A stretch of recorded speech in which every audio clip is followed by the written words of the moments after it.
दोस्तों नमस्कार, life learning with Viva में आप सबका दिल से स्वागत है।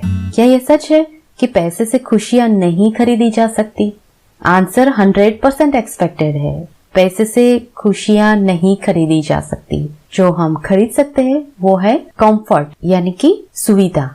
ओशो के किसी प्रवचन में मैंने उनसे कहते हुए सुना था कि अनकंफर्टेबली दुखी होने से कंफर्टेबली दुखी होना ज्यादा बेहतर है। इसीलिए हमें पैसे के खिलाफ नहीं होना है।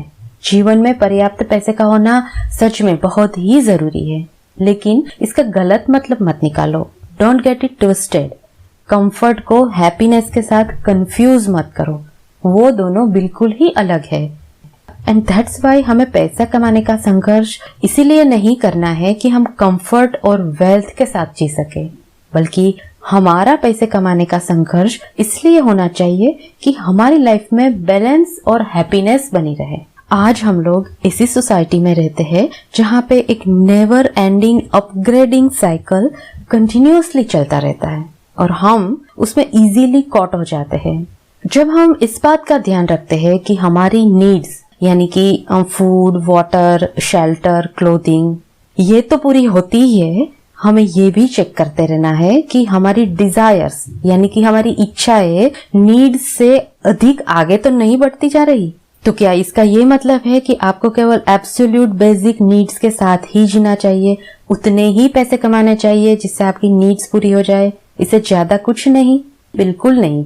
ऐसा तो मैं खुद भी नहीं करना चाहूंगी और मैं ये भी नहीं चाहूंगी कि आप भी ऐसा करें। एक आरामदायक जिंदगी हमें ईश्वर का आशीर्वाद भी है और हम सबका अधिकार भी है, और ये एक ऐसी चीज है जिसे हर इंसान को हासिल करने के लिए आगे बढ़ना चाहिए और काम करते रहना चाहिए। अमीर बनने के लिए क्या जरूरी है? अमीर बनने के लिए सिर्फ और सिर्फ मैं कहूँ तो फाइनेंशियल डिसिप्लिन को फॉलो करना ही जरूरी है। अगर ऐसा करोगे तो आई बेट कि आपको फाइनेंशियल क्राइसिस से कभी भी नहीं गुजरना पड़ेगा।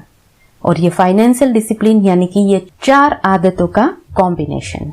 एक तो पैसे को सेव करना, उसे रेगुलरली इन्वेस्ट करते रहना, उसे कहाँ पे इन्वेस्ट करें उसकी रिसर्च करना और अच्छी जगह ढूंढ के वहां पे इन्वेस्ट करना।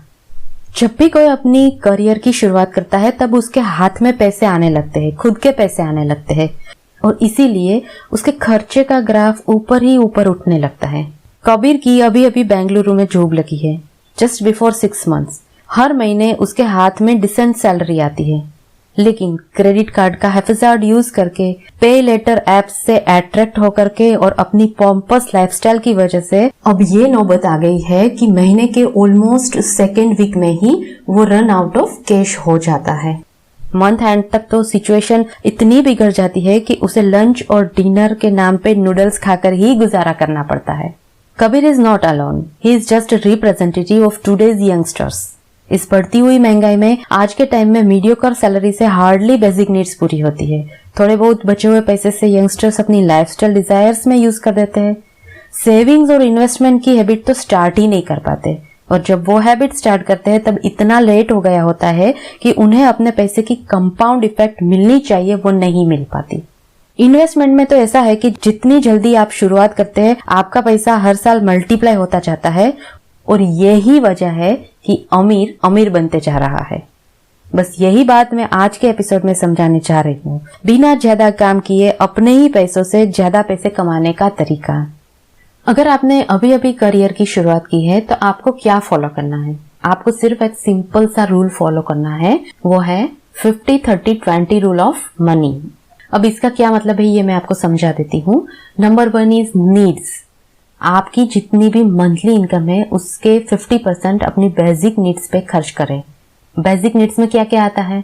जैसे कि रेंट, EMI, उसके अलावा फूड, ट्रांसपोर्टेशन, क्लोथ, ये सब आपकी बेसिक नीड्स है। और इसके साथ में और भी है, जैसे electricity bills, water bills, gas, phone and internet, ये सब भी आजकल बेसिक ही आ गया है। तो आपको अपने हिसाब से बेसिक नीड्स को डिसाइड करना है, और ये आपकी मिनिमम रिक्वायरमेंट है जिसके ऊपर आपको 50% पैसे को खर्च करना है। मान लीजिए आपकी मंथली सैलरी 20,000 रुपीज है, तो उसके 50% यानी कि 10,000 रुपीज पर मंथ आपको अपनी बेसिक नीड्स के ऊपर खर्चा करना है। Number 2 is wants. What is the difference between wants and needs? Wants वो है जो कि आपकी विशेस है, आपकी बेसिक नेसेसिटी नहीं है। जैसे कि कार आपकी बेसिक नेसेसिटी नहीं है, आप पब्लिक ट्रांसपोर्ट का यूज करके भी ऑफिस जा सकते हैं। Vacation, expensive clothes, consumer electronic, आप महंगा फोन खरीदना चाहते हो, कोई बुराई नहीं है, लेकिन आप अपनी इनकम के हिसाब से उसे कंट्रोल कीजिए या फिर उसके लिए इनफ पैसे सेव कर लीजिए, उसके बाद वो खरीदिए। Laptop, TV, earphones, sound box, ये सब ऐसी चीजें हैं जो कि वांट्स में आती है या तो फिर विशेस में आती है। इसके अंदर आपको आपकी सैलरी का मैक्सिमम खर्चा करना है 30%। फॉर एग्जाम्पल 20,000 पर मंथ की सैलरी का 30% 6,000 पर मंथ होता है, तो आपको अपने बजट के 6,000 रुपीज आपको अपनी विश पे खर्च करने हैं। Number 3 is savings and investments. Savings और इन्वेस्टमेंट्स हम क्यों करते हैं? एक तो रिटायरमेंट के लिए। आजकल जनरली प्राइवेट जॉब्स या तो फिर अब तो गवर्नमेंट जॉब्स में भी पेंशन बंद हो गया है, तो रिटायरमेंट की प्लानिंग बहुत ही इंपॉर्टेंट है। किड्स की एजुकेशन, मैरिज और मेडिकल इमरजेंसी, जो कि हमें अब नंबर 1 पॉइंट पे डाल देना है, क्योंकि आज के जमाने में मेडिकल इमरजेंसी के लिए पैसे को सेव करना बहुत ही जरूरी है। आपको अपनी सैलरी का 20% पार्ट ये सेविंग्स और इन्वेस्टमेंट में लगाना है। 20,000 पर मंथ की सैलरी के हिसाब से देखें तो आपको 4,000 रुपीज पर मंथ सेविंग्स और इन्वेस्टमेंट में जरूर डाल देना चाहिए। ये बात हो गई करियर की शुरुआत करने वाले यंगस्टर्स की, लेकिन एक्सपीरियंस के साथ साथ आपकी इनकम भी बढ़ती जाएगी। जब आपका 8-10 साल का एक्सपीरियंस हो जाएगा तो ऑब्वियसली आपकी इनकम 20,000 नहीं रहेगी। तो चलिए अब एग्जांपल लेते हैं 40,000 पर मंथ की इनकम वाले की। आपको सेविंग्स एंड इन्वेस्टमेंट्स का पोर्शन बढ़ा देना है, ना कि आपकी वांट्स का पोर्शन बढ़ाना है। तो अब आपका परसेंटेज रेशियो हो जाएगा 40-20-40, यानी कि नीड्स को 50% से 40% कर देना है, वांट्स को 30% से 20% कर देना है और सेविंग्स एंड इन्वेस्टमेंट्स को 20% से बढ़ाकर 40% कर देना है।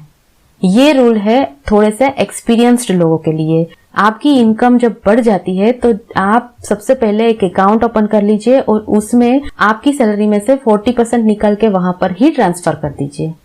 और अब जो आपके पैसे बचेंगे उसमें से नीड्स के लिए आपको 40% स्पेंड करना है और वांट्स के लिए 20% स्पेंड करना है। 40,000 प्रति महीने की आपकी इनकम के हिसाब से देखें तो अब आपको 16,000 प्रति महीने यानी कि 16,000 पर मंथ आपको अपनी नीड्स के लिए स्पेंड करना है। 20% के हिसाब से 8,000 आप अपनी विशेष को पूरी करने के लिए यूज कर सकते हैं और बाकी बचे 16,000 रुपए को आपको इन्वेस्ट कर देना है। अब आपकी साल की इन्वेस्टमेंट हो जाएगी 1,92,000। ये आपको मेंटेन करते रहना है, क्योंकि ये जो लाइफस्टाइल अभी आप जी रहे हैं वो आपको फ्यूचर में भी वही लाइफस्टाइल मेंटेन करनी पड़ेगी ना, जब आपकी रेगुलर इनकम बंद हो जाएगी। उस टाइम पे आपको अपनी सेविंग्स और इन्वेस्टमेंट का पैसा ही काम लगेगा। सो इन शॉर्ट, जब आप करियर की शुरुआत करते हैं तब आपको अपने मनी को 50-30-20 रूल में डिस्ट्रीब्यूट करके यूज करना है, जिसमें 50% नीड्स के लिए, 30% वांट्स के लिए और 20% सेविंग्स और इन्वेस्टमेंट के लिए। लेकिन जैसे जैसे आपकी इनकम बढ़ती जाए आपको ये रेशियो को 40-20-40 को कर देना है, यानी कि 40% basic needs, 20% wants and 40% savings and investment. लेकिन इन सबसे ज्यादा पहले तो जरूरी है कि आप ये रूल को फॉलो करना शुरू कर दे। स्टार्टिंग से ही शुरू कर दे सेविंग्स और इन्वेस्टमेंट करना। आप चाहे 10% से भी शुरू कीजिए, लेकिन कीजिए जरूर। ऐसा कोई हार्ड एंड फास्ट रूल नहीं है कि जब मेरे पास 20% बचने लायक पैसे आ जाएंगे तभी मैं स्टार्ट करूंगा। अगर आपकी थोड़ी बहुत इन्वेस्ट करने की हैबिट बन गई, डिसिप्लिन बन गई, तो आपको धीरे धीरे उसमें मजा भी आने लगेगा और थोड़े ही समय के बाद आप फाइनेंशियली इंडिपेंडेंट हो जाओगे। तो फ्रेंड्स, आपको ये इन्फॉर्मेशन कैसी लगी?